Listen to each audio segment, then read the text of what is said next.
ایک چھوٹے سے گاؤں میں رشید اور اس کی بیوی شازیہ رہتے تھے۔ رشید بہت سیدھا آدمی تھا، مگر اس کے بیوی کے ساتھ ایک عجیب مسئلہ تھا۔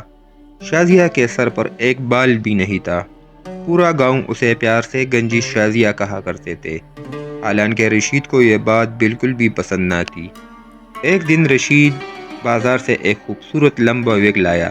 اس نے خوشی سے شازیہ کو دیا اور کہا، دیکھو شازیہ، اب تم بھی فلمی ہیروئن لگو گی۔ شازیہ بہت خوش ہوئی۔ اس نے فوراً وگ پہن لیا اور آئینے کے سامنے کھڑے ہو کر بال لہرانے لگی۔ اتنے میں باہر سے پڑوسن آ گئی۔ شازیہ نے بڑے فخر سے بال جھٹکے، مگر اچانک وگ گھوم کر الٹا ہو گیا۔ بال آگے آ گئے اور شازیہ کچھ بھی نہیں دیکھ پا سکی۔ پڑوسی زور زور سے ہنسنے لگی۔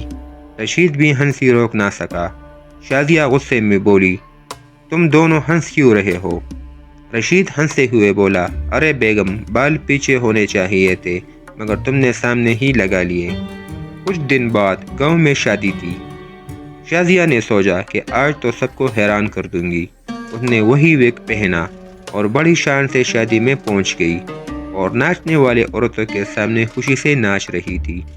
اچانک تیز ہوا چلنے لگی۔